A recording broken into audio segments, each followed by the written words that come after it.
It is lights out and away we go. Hello, racers. Welcome to episode 38 of the Hard or Soft F1 podcast. I am your host, Adrian Huff, and I'm joined by my co-host, RJ McCullough. What's up, RJ? Hey, buddy. Not much is up, but I'd be remiss if I didn't mention today is December 12th, which is a 1-year anniversary of the worst call in the history of professional sports. So that, of course, would be Verstappen winning at Abu Dhabi last year in 2021. So, yeah, not the best memories having to see that come up all over the timeline today. But aside from that, I'm doing all right. How are things going with you? You were recording in a new location, I see.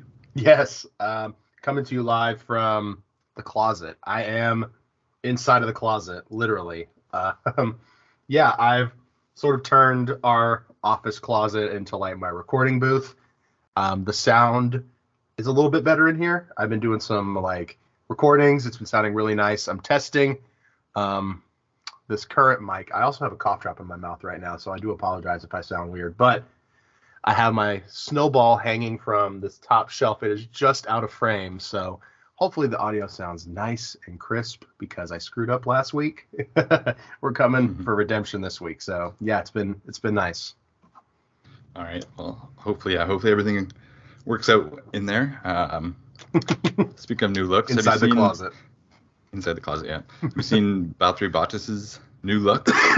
Yes, my God, we both are sporting the mustache look. Yeah. I took a little bit of inspiration from him, but yeah, the fucking mullet, my man. I mean, wow, it is. Yeah. It's a look. He wears it well, I must say. He wears it really well. Yeah, he seems to be making the most of his brief off season because he's been playing hockey. He's been obviously getting this fresh new look. He's been I don't know, out and about, gallivanting all over the place. Real quick, I just wanted to mention, I know you've had problems with your Reddit, so you can't really see your Reddit recap, unfortunately. I went on it today and I saw that I've spent 155 hours on the Formula One Reddit this year. Yeah, so it's a lot of wasted time, but yeah, it shows we do really care. Absolutely. And yeah, my account was banned for trying to promote this podcast, so I can't see that information, unfortunately. But it's probably similar. Yeah, next year. Get you next year. But yeah. Actually, to get to some actual F1 news. Yeah, we had a couple of things come up this week, or the last couple of weeks. Today, I think it was this morning, Williams principal / CEO Jost Capito. I think he's the guy in Drive to Survive that on Williams. Let's go racing. Yeah. Okay. I believe that was him. He stepped down having a little bit of a coughing fit. I apologize. Yeah, it's okay. If you need a sec, you're all right. Yeah, I've had a cold this week, so it's been a little rough. So I apologize. Give me just 1 second. Yeah.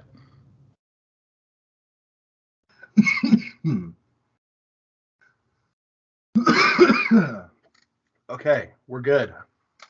Okay. Sorry about that. Now give me your thoughts on Jost Capito stepping down. Came out of fucking nowhere. I mean, you have to think, is he gonna go and replace Vasseur at Alfa Romeo? Because he has connections with Audi, so maybe they want him to sort of be there for the transition. But it came out of left field. What do you think? Yeah, I don't know. It's sort of hard to understand because they also were saying last week that they kind of, well, it's hard to believe, but F1 teams say, obviously, they said that they kind of knew early in the year that their car for this year wasn't going to be very good, so they kind of scrapped it and were putting all their development into the 23 car. So, I mean, I don't know if it's really on him, but who knows what went on behind the scenes. I think we'll probably find out a lot more over the coming days. There's already been like a few articles that have come out about just that they want to be a midfield team and they want to kind of jumpstart their progression. I don't know if this will do that or not. He seemed to have a good handle on it, and all the guys that had raced for him put out nice messages about him. I guess they would do that either way. But right. I don't know, kind of a surprising, like I said, out of nowhere. Didn't expect it. The Binotto news was a little more like that one. We'd seen inklings of that coming for a few weeks, but yeah, this one's certainly out of nowhere. We'll see if he goes to Alfa Romeo, which is going to be Audi, or I don't know. Will obviously be something we'll have to watch over the next few weeks. But yeah, absolutely. Sort I think if the reason he left was not to go to Alfa Romeo, because I did read a comment that said that he technically delayed his retirement to be the team principal of Williams, so he may not actually be moving. We'll see, but there is the potential that Binotto may become the new team principal of Williams. I think that's super unlikely, but it's possible. Yeah, I didn't even consider that. I guess just to be a little swap around. I don't know. I guess we might as well just go right into the other team principal news then, even though it's a little out of order on our sheet. Seems as though Vasseur is going to be Ferrari's guy. Like, they haven't announced it yet, but Ferrari doesn't seem like they're a team that's very good at keeping things in-house.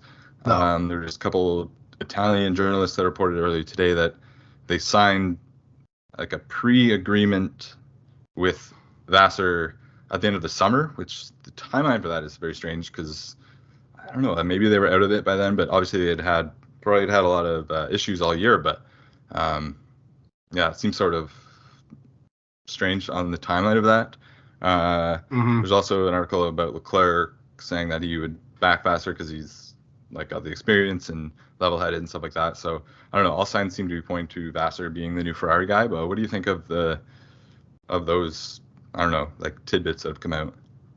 I think Charles has been a little bit misquoted. A reporter directly asked him his opinions of Vasseur. Okay.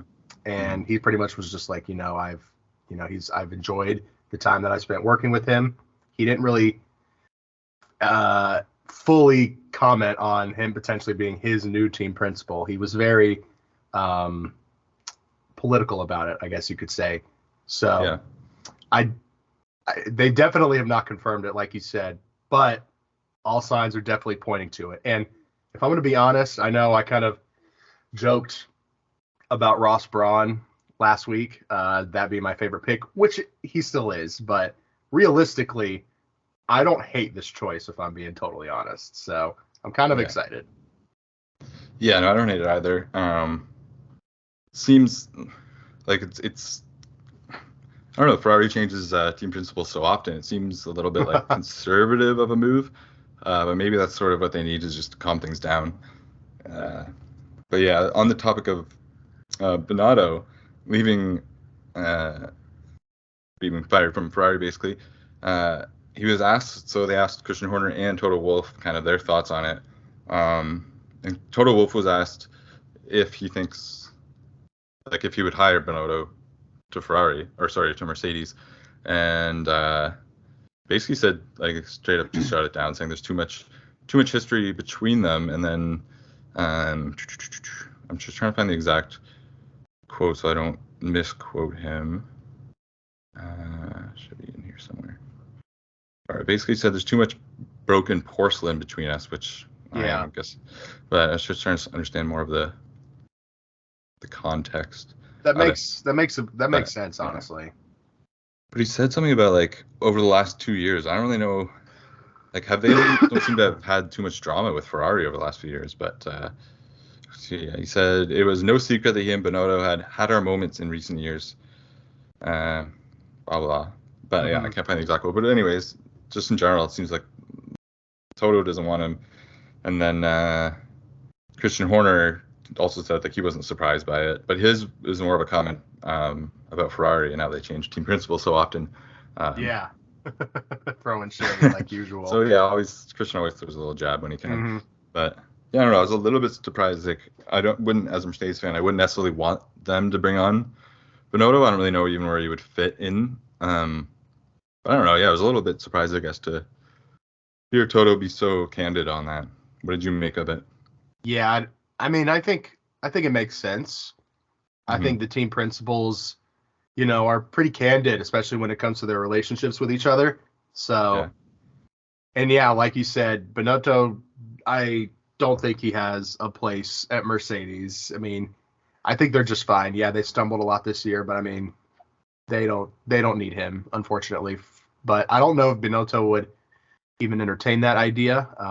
That just seems like sort of reporter jargon, but it's fun to think about. I'm not gonna lie, but again, it just doesn't really make a lot of sense. I do again really like the theory that he's going to Williams. I think that could be sort of a reinvigoration for the team. I think it could be really healthy, a nice change potentially. But yeah, as far as Mercedes or Red Bull goes, absolutely not. And for the Toto Wolff sort of like the broken porcelain, I'm guessing he's referring to sort of when Vettel was on the team and they had that whole issue with the car being illegal. Yeah, maybe makes sense. maybe that's what he was referring to. But because yeah, they haven't really since then haven't been a super big problem for Mercedes. So I don't know. Right. And then even with Williams, like if Toto Wolff doesn't want him on Mercedes, Mercedes is like basically the parent team of Williams, and Toto has I think he has like a decent sized stake in them too. So if he doesn't want him with Mercedes, I don't even know if he would want him with Williams, but I don't know. He might just have to take a few years off and find something else. He didn't really, I don't know. He wasn't bad, but he didn't really stand out that much at Ferrari. So yeah, hopefully it'll be Vasseur and they can kind of get things back under control. Because like you were saying earlier today, if Red Bull, if they're like wind tunnel time and everything does affect them, could be pretty interesting battles between a couple teams next year. So we have that to look forward to. Yeah, because Binotto said at dinner with Gunther, and of course this could just be Gunther shooting the shit, but you know, we talked about this, but they said that the next year's car was going to be a bomb, Binotto said. And Gunther said that sort of in the context that was a good thing. So that's sort of the expectation. Is that good or bad? He portrayed it to be good, but you know, that could be taken either way. But so the expectation right now is that they will be faster next year. So I think that presents, like I said, or like you said, I said, Red Bull, if at the bare minimum they don't have just the insane amount of just not only like skill but like luck and just like car progression that they had this past year, then I think we're going to have a really interesting year. Because I would love if we can get like, if it's not Williams, it's not going to be Williams, but just whether it's McLaren or Alpine or Aston Martin, I want another midfield team to push for a championship run. I mean, it is time, you know, because even if Ferrari is fighting, I don't want it to just be the top three. That still, to me, is not good enough. Yeah, I mean, I would take it compared to this year, but baby for steps. Sure. Yeah, baby steps. But new guy coming in next year. So Piastri picked his car number, which I don't know. I think it's kind of cool. Some people probably don't care. It's always interesting to me though, like who picks what number. So he went with 81, which I don't know what the significance is for him for that. Like it's not his birth year or anything. I'm sure there's something though. So I guess my question to you: what would if none of them, obviously you couldn't take number one because let's be real, and then it doesn't matter if it's taken or not. What would your preferred driver number be? So it would definitely be 7 or 21 because those have always been sort of like lucky numbers to me. Of course, 21 is everybody's lucky number, and I think 7 is too. But yeah, those have always just been numbers that I've always either picked or have always stuck out to me. So, and in the game, I pick 21 every single time. So yeah, there's mine would be 9. That's my favorite number. I think Mazepin used to have it, I think. So, because I remember people posting on like the F1 video game Reddit about how number 9 is gonna be available. So that's probably my pick. Or I would take 91 because it's my birth year. I like that number as well. So one of those would be mine. I like those.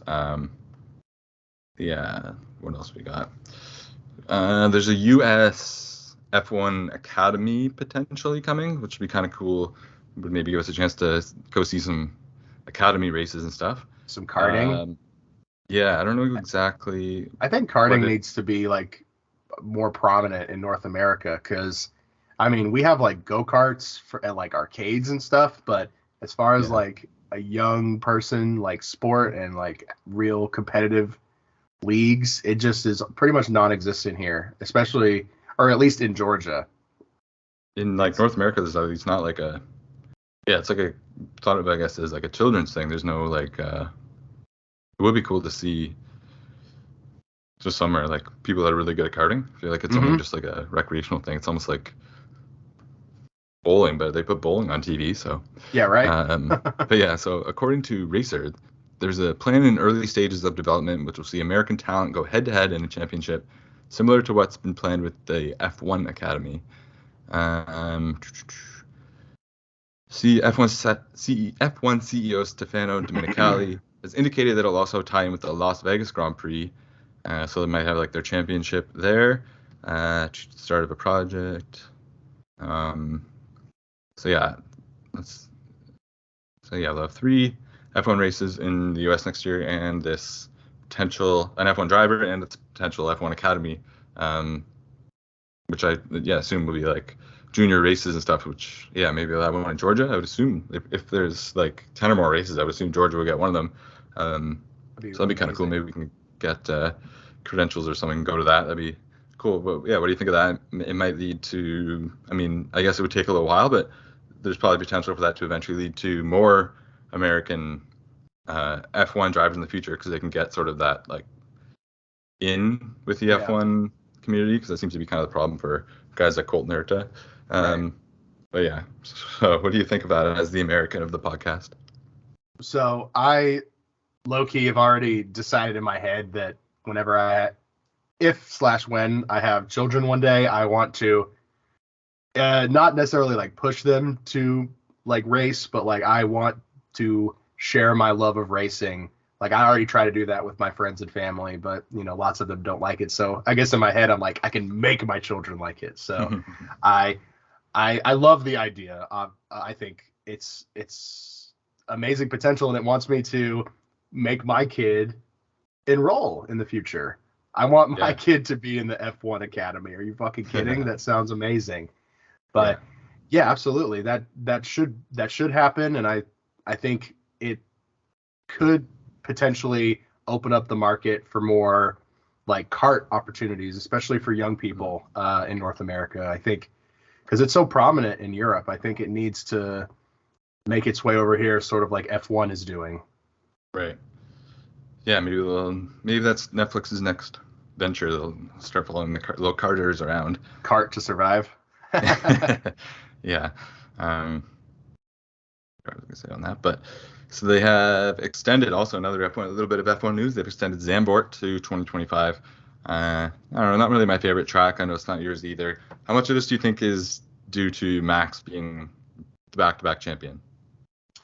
It definitely has a lot to do with it, because the fans are obviously passionate. There's been, those incidences that have happened, of course, but I think the track itself, I do think is cool. I just don't like driving it in the game, but I do enjoy watching racing there. It doesn't really make for amazing racing, but you do get to see the drivers like really focus, because it is a really difficult track to drive, especially with modern F1 cars. So I'm not upset or anything that it's extended. So I think it would be interesting if they extend it past 2026, because again, this is not really even chat for something, or even something to think about for years, but it is kind of cool to think about like how the next generation of cars will race on different tracks that we are sort of used to right now, at least. Yeah. They're all getting in on like the sims and everything now, so they'll be all dialed into all that. Yeah, I don't think you had this listed. No, but did you see the post from Lewis Hamilton? I believe it was today. Yeah, about his brother. Yeah, that's so cool. Yeah, that was very cool. I didn't actually know that his brother was disabled either. I had no idea, but yeah, he was I can't imagine the logistics that it took to even make this happen, but Lewis was able to get his brother in the legit Mercedes simulator, and he was in there for I think like 5 or 6 hours. So very, very cool. Lewis's social game is A plus.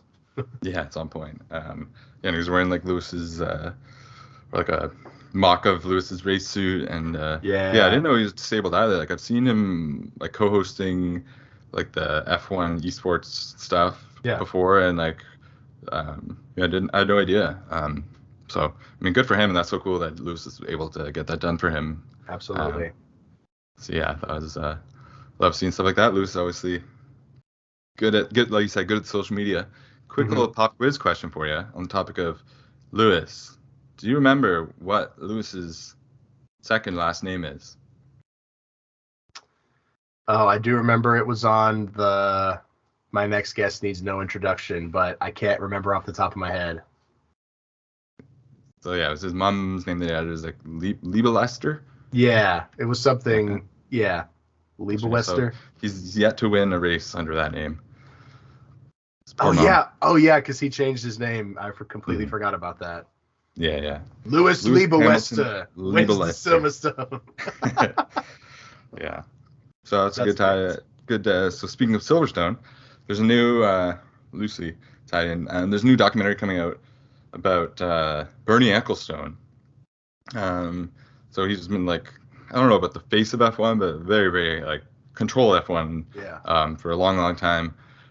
We've talked a lot of negative things about him because he's just turned into an old, bitter, racist man in the recent years. Excuse me. But so yeah, they're making a documentary that's releasing this week on, it says streaming platforms. I don't see which ones necessarily. Discovery, that there's got to be one bigger than that, hopefully. So yeah, basically, having dominated F1 for over 40 years, Bernie Ecclestone was moved aside in 2017 as Liberty Media stamped their ownership on the sport. But now Ecclestone, 92 years old, is having his say as the sole protagonist of this new 8-part docuseries written and directed by Pandy. Ecclestone tells his story from 1950 up to the fateful day in 2017 when Liberty's newly installed F1 CEO Chase Carey gave him his marching orders after over 35 years as the sport's ringmaster. It's incredibly rich in archive material with spectacular footage from 1950 onwards, including the first Grand Prix at Silverstone, where Ecclestone was present.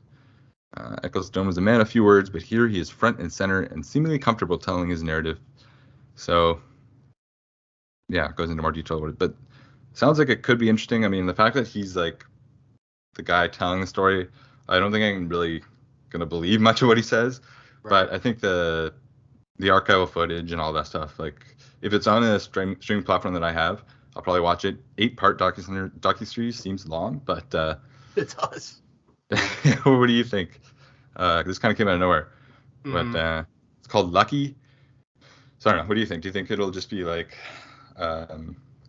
his way to get his side of the all the bad stuff people are saying about him? It'll just be all like bullshit, or do you think it'll actually be good? Oh, I'm sure it's going to be an extremely one-sided documentary, but it does have the vibe sort of like old man shouts at wall, but I'm sure the archive footage, like you mentioned, like all of that old history for this sport, I think that in itself is definitely going to at least be worth checking it out, because I want to see the first race at Silverstone. Are you kidding me? I mean, you can go back and watch like old, like updated 60 frames per second footage of like Monaco races from like the 1960s. It's unbelievable. So yeah, inject all that shit right into my veins. I want to see it all. So yeah, so you said Discovery, so it's got to be like their stream. Like what is that called? Discovery Max or some bullshit. They're combining with HBO, I think. Where to watch? Paramount Plus. Doesn't say. It says where to watch for December 2020. It says for the UK, they have Warner Brothers. They have for the Nordics, Poland, Baltics, and the Netherlands, Viaplay. For Japan, Spain, Germany, Austria, Switzerland, it's on DAZN, and South America, it's on ESPN Latin America. So it doesn't. Maybe it'll air on ESPN. For North America. Doesn't say where it is for us. But it says for other territories, Facebook/Lucky TV series. So maybe we can watch on Facebook. Yeah, we While may have to people pay, but that'd be cool. and while people are doing that, they can check out our new Facebook page that we just made. Little plug there. Yes. Yes. There will be a link in the description of our YouTube video. If you're listening to the audio version of this, go to our YouTube channel, Hard or Soft F1 Podcast, and you can find the link to our Facebook. We just made it. Yeah. So yeah, if you're a Facebook person more than a YouTube person, you can check things out there. Comment and stuff on our posts. Please and thank you. Couple of little more notes and news, and then we'll get into some more opinion-based stuff. Quickly, FIA to shorten DRS zones in 2023. I don't unnecessarily know the reason for this. I guess they felt that DRS zones were too powerful. Or too too impactful on the races. Do you know much more than I do about this, or why they would do it, or have an opinion on it?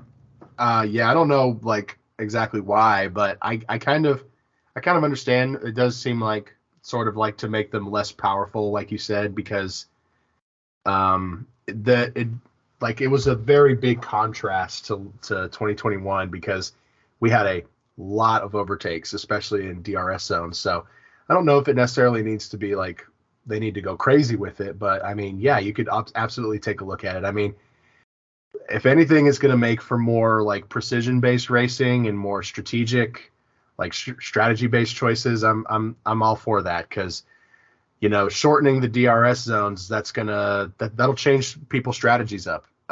They also announced that they're going to be bringing back the 4th DRS zone in Melbourne for 2024. So we'll have this upcoming year, and then after that, it'll be back. That's crazy. 4 DRS zones. Yeah. Fucking wild. Yeah, and another little bit of scheduling news. They have removed the Chinese Grand Prix yet again. This again because of COVID. They still have like their zero COVID policy. Yeah. So I guess they have a choice, but it looks like they're going to replace it with Portugal. So Portimao. Mm-hmm. Do you have any other circuits in mind that you'd want to be on the calendar? I'm very okay with Portugal. I know a lot of people have been wanting to bring back the Vietnamese GP because that is a pretty cool track. But yeah, Portugal seems like the fan favorite, so I'm definitely okay with that. I think it makes sense because I enjoy the Chinese track. I mean, that long straight is super entertaining for me, and it's like where the cars get to go like as fast as possible. So it's a shame we haven't got to see them race. They didn't race there this past year, right? I don't think so. I don't think they did. I doubt it. I don't think they had Singapore and Japan, so yeah. No China. But yeah, I'm slightly disappointed, but at the same time, I completely understand not going to China. Being completely honest, but at least they're replacing it. So we're still gonna have 24 races next year. 23. Let's see. Oh yeah, 23. Hold on, it says in here. Oh no, you're right. It is 24. Formula 1 is getting ready for a record 24 races. Yeah. Wow. Rest in peace to all the drivers and engineers' social lives and family lives. And their relationships. Yeah, I guess the other track that they're debating or considering is Turkey's Istanbul Park, which hosted 2 F1 races during the pandemic. But yeah, it looks like it's going to be Portimao, which I'm good with, as you are. It's a good track. Turkey would be cool. Yeah, Turkey would be. I wouldn't mind that. So I guess on like a related note, how long each track is on the calendar, it's kind of interesting. So I guess we'll know then. This came up because of the Zandvoort being extended to 2025. But so the French Grand Prix ran out last year, Paul Ricard. So obviously they're not on the calendar anymore. Austrian Grand Prix, it is unknown how long their calendar is. Spa has one more year. Oh. But I'm sure that's got to stay. Japanese Grand Prix Suzuka 2024, so that could be out soon. Hopefully not, though. That's another classic track. Grand Prix or British Grand Prix Silverstone, that's 2024 as well. For sure getting renewed. That's for sure. Monaco 2025. I think they just renewed, September 2022. They extended to 2025. So, I mean, it seems like if the cars keep getting bigger, they're going to have to move. But I think the 2026 regulations, they said they want to make them a little bit smaller. So, unless they make some sort of crazy track in like Nice or however you pronounce it in France, I think Monaco kind of has to stay as like the crown jewel unless Vegas. But yeah, we'll see. Monza 2025, Baku 2024. That's new, so that's probably gonna stay. Mexico 2025, Brazil 2025, yeah. Emilia Romagna, so Imola 2025, Zandvoort 2025, Coda 2026, Spain 2026, Hungary 2027, Marina Bay 2028, Abu Dhabi 2030. Oh man. Saudi. So you're going to have that until 2030, and then Saudi also 2030. So Canadian, 2031, and Miami 2031, and then Australia 2035, Bahrain 2036. Fuck. Yeah. And then it says, I know that's nuts. 2036 is that's nuts. So the F1 organization has also made deals with new circuits and existing tracks set to return to the calendar in 2023. Chinese Shanghai 2025, but obviously they're not gonna go there. Las Vegas 2025, Qatar Lusail 2032. Wow. Okay, so a lot of those guys are gonna be on there for a while. Not that many changes really coming. Disappointing to see for me that Abu Dhabi till 2030 because I just don't like that as the finishing race. I think if it were somewhere else on the calendar, I wouldn't dislike it as much. But no. And not only just because of the way last year ended, but just the track. I don't know. It's not usually the most exciting. Mm-hmm. Did you see that they had a wet race there recently? I don't know what type of circuit was racing there, but we got to see a very rare sight, which was Abu Dhabi in the wet. So that was cool. I did not see that. I saw someone post a screenshot of the video game, and they were like Abu Dhabi in the wet ? And there was like the I did see that too. I didn't know that actually happened in real life. I feel like I didn't really know that could happen. I guess maybe like 1 or 2 days a year, maybe. I'm not gonna lie. The biggest shocker is Bahrain 2036. I mean, by the time that contract ends, I'm gonna be almost 40. Yeah. Or we'll have kids that are potentially in the F1 Academy. Yeah. Oh my God. You made me fucking cough, bro. That was good. That's really crazy to think about, just like how different is the world going to be. I think the grid is going to be completely different, except obviously Fernando Alonso will still be racing. But another thing that stands out, Australia 2035, that's pretty crazy. And it honestly doesn't surprise me that Austria is unknown, because I'm sure Red Bull has some sort of under the table agreement. Like, as long as we are a team in F1, Austria is going to happen. So as far as I'm concerned, that's the deal they have. Yeah, no, that makes sense. So going back to the 4, like, what do you think the chances are that the FIA changes it back to 3 DRS zones by the time we actually race in Melbourne? Mm-hmm. It's like that's what happened last year. Yeah, I mean, I remember the reaction of Charles when they told him, because like when they arrived that weekend, there were 4 DRS zones. They removed it right before the first practice, if I'm not mistaken, or maybe it was after the first practice. I don't remember, but it's wild. It's strange that they're choosing to bring it back in 2034. It just seems kind of random. I don't know, and it also seems like something they're just going to immediately get rid of again. Yeah, I can definitely see that happening. But lots of time. I guess not even that much time. We got like 3 months until we're back. So yes. Not too long. We'll start the countdown of days here soon. It's got to be like under 100 days, maybe. Right? Yeah, definitely. Yeah, we start a little countdown on our socials. So another thing we're gonna do, just kind of get through the off season, get looking forward to the new season. We're gonna kind of rank who we think the best driver, or so our 2023 driver ranking predictions. So we're gonna start from the bottom and go. So we're gonna give you our first 5, so 20 to 16. Do you have yours you have yours ready? Yes. I did have a question for you. We're not including Nico or Nick DeVries, are we? Yeah, they're in the. So we're including them in our top. Okay. I just wanted to make sure. They're in the 20. Yeah. I got you. Okay. Also, surprisingly, I just looked it up. We are 103 days away from our 2023 lights out and away we go.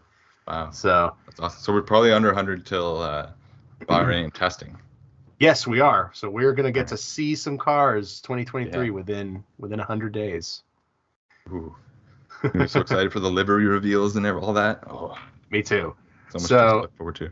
But yeah, if you want to go with, sorry, go ahead. No, I was just gonna say. So our top 20. That means we're gonna be 2 drivers out of the entire list will be completely left out, or are we doing a 22 driver list? Unless I'm having a dumb moment, aren't there 20 drivers on the grid next year? Oh, I'm sorry. I thought we were. For some reason, I'm thinking we're going through the 22. Okay. I'm like, what am I missing here? What am I missing? Oh my God, that's funny. No. Okay. It's like, oh my God. Yeah, I apologize.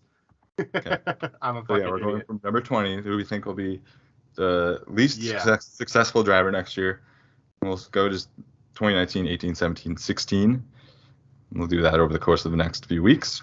Yes. Okay. So first one is going to be a little bit of, I think it's going to be a little controversial, but I'm going Logan Sargent. I think, he's a rookie. And, he didn't win F2, so he barely squeaked through to get the points for this. So I'm excited for him. I hope he does well, but it makes sense for him to be number 20 because, I don't think anybody expects him to be pushing anything past maybe 18, 19, so. You're a real proud American, eh?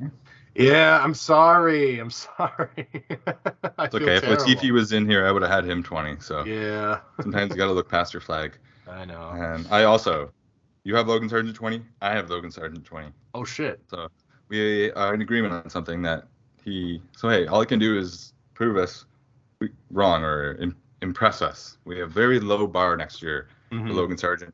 But yeah, I don't know that he's even like the best. One of the top few best drivers outside of F1 now, but he's going to get his shot, so we'll see what that Williams car can do. From number 19, I'm looking at, I'm going to stick with this. This might be a little bit of a surprise. I have Yuki Tsunoda as number 19 next year.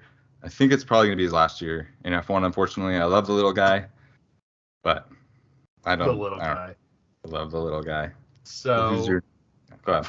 I was going to say, that is also who I have as number 19. I thought I was going off the board there, though. Nope. Yeah. I also love that I had my fucking list pulled up in front of me that had Logan Sargent on it, but yet my dumbass typed the 2022 F1 driver grid on my computer. I love my brain. It's beautiful. Okay. It's trapped in that closet too long. Yeah. I'm the fucking carbon dioxide is making me crazy. There's no air. Oh my God. So yeah, I guess I'll go with my number 18. This might be another controversial choice. I'm gonna say Alex Albon only because this whole Williams team principal nonsense has made me lose a lot of faith in their next upcoming season. Unless Binotto comes in, I think if Binotto comes in, then I'm really going to need to reevaluate my choices. But assuming that Williams is, going into this year looking a little bit rough, it's got to be Alex. I really don't think. I think Williams and AlphaTauri are going to both really, really struggle next year, just based off 2022. But that's just my thoughts. I don't know, the way Ferrari managed their strategy this year, if Binotto goes to Williams, they might drop down in my rankings. But I don't know if you can put that all on Binotto. But yeah, this is our first departure we have here on the list. My 18 is Zhou Guanyu. I have him, Zhou Guanyu, 18. Yeah, not really much to add to that. But my number 17 is another rookie, but he had some experience this year, Nick DeVries. I think he's going to have a good year. He's going to be in a good car, but I think there's going to be some growing pains there. So I have Nick DeVries 17th. Wow. That is funny. Because I was gonna put Nick DeVries in this spot, but okay. I was feeling a little generous, and also I was feeling a little mean because I have Nico Hülkenberg as my spot. Yeah, the Hulk again. Once I have nothing but well wishes and hope for him, but oldest driver, he's one of the oldest drivers. He's been out of a car or the F1 car for a while, so assuming maybe Ferrari. Maybe their engine is a bomb, and maybe Haas become a strong midfield team, and Nico gets another podium. Who fucking knows? Or sorry, gets his first podium, right? He's never had a podium. Yeah. So correct. It could happen, but he's getting my 17th spot. Mm-hmm. Yeesh. I felt bad about that one. I'm not gonna lie. That's okay. And let's round it out. Who you got? 16. That would be Nick DeVries. Okay. Nick DeVries. Nick DeVries, yes. Another Dutchman. Yeah. I have at 16, you already mentioned him, Alex Albon. Ooh, okay. Albon. So yeah, mine Sargent, Tsunoda, Zhou Guanyu, Nick DeVries, Alex Albon. So am I done, or do I say another? Nope, okay. We're done. Oh, okay. I got you. I was about another 5 next week. I was about to reveal. No, it's a good little teaser for next week. That was our little driver ranking predictions. We could have done a podium this week, but I didn't put down the sheet. So maybe we'll go back to podiums next week. Do want to mention there's a new F1 game mode for those that play the video game, and we obviously talk about it a lot. It's called like Elimination or Eliminator, something like that. It's pretty fun. It's kind of hard. Like everyone that drives online drives like a maniac. So if you can make it through turn 1. It's fun. It's basically like every 40 seconds they eliminate whoever is in last place. So, yeah, if you play the game, it's fun. I think I know we talk about it all the time, but once we do eventually get our streaming set up, we want to get on that. It's still pretty new, that game mode. So we'll try and make some videos of that eventually, but don't hold your breath because we've been talking about it for a while. You've played it though, right, Adrian? I think the best I've come is like 8th, maybe. It's tough. It really just depends how many people crash in front of you. Yeah, exactly. Crash you out. If you lose a wing on the first turn, it's kind of like, oh wow. Yeah, you're kind of boned. I have had also people that have just straight up cut corners to fly past me right at the last second. So you're gonna deal with some real classic F1 online players, but it's a fun mode. I think it's creative. People were bitching, but I mean, I'm not gonna ever complain about new game modes or new content. I think that's cool. So yeah, and exactly. I have had some fun playing it. Yeah, if you don't, it's like sometimes if you do career mode for like a couple hours, it can get, I don't know, it can get a little monotonous. So it's a nice change just to do a quick eliminator or one of those things, because the just in general playing online in the F1 game is you can't go into it too seriously, because it can be very frustrating if you're actually trying to, like, I don't know, get your rank high or something like that, because people just drive like absolute maniacs. Yeah. But I guess that's just the way it is. I mean, I think I saw that them discussing on the Reddit that they finally put in like a penalty system of some sort for people that just keep crashing. So we'll see if that actually works or not. But yeah, something to watch. And yeah, but like you said, I'm glad they put in a new game mode they didn't really, like, I guess, have to do that, but people are always complaining about the game, so at least they did something to I don't know, something new is always nice. Another new thing we mentioned earlier is our Facebook page, so we'll put a link to that. But if you're looking on Facebook under pages, just Hard or Soft F1 Podcast, it'll pop right up. So yeah, it's another place to get our content and converse with us if you so desire. Anything else you want to discuss this week, Adrian? Oh gosh, yes. Like you said, check out the Facebook page. We have like you like you said earlier, I feel like I've said that a bunch this episode, but yeah, we have lots of fun, really cool ideas. But we are working just me and RJ. So you do an amazing job every single week, but I do struggle. I'm not going to lie. I'll be completely candid. My equipment just, it fucks up on me so often. I'm just running off of this Lenovo laptop, but that being said, I have been working on starting to stream. I will have to stream from my PS5, so I'm trying to figure out how to get my PS5 footage live to the computer. So it's a whole thing, but we do have lots of really cool plans and ideas. And by 2023, we are going to have sort of our ducks more in a row. And yeah, that being said, though, I'm still super, super proud of the work that we have done. And you, of course, you do an amazing job with the edit every single week. And yeah, I feel like we only have up from here to go. So yeah, definitely check us out. Keep following along. I do apologize also for my cough. I've also been battling a cold this week. So there's nothing worse than trying to hold in a cough when your body is just telling you to cough. So yeah, no, it's tough. It's going around, but oh my God, yes. Yeah, just to piggyback on what you said, yeah, we do the best we can. We both also work full-time jobs and all that stuff, so we would love to obviously do this full-time one day, just only do this, but yes, for now we're doing the best we can, and we're just going to keep doing it. So thanks everyone for listening and or watching, and we will talk to you next week, I believe. So yes, Adrian, if you want to send us off. Yes, thank you all so much for listening. And thank you again, RJ, for your amazing work with the notes and the edits every single week. And yeah, we will see you guys next week for episode 39. Let's do it.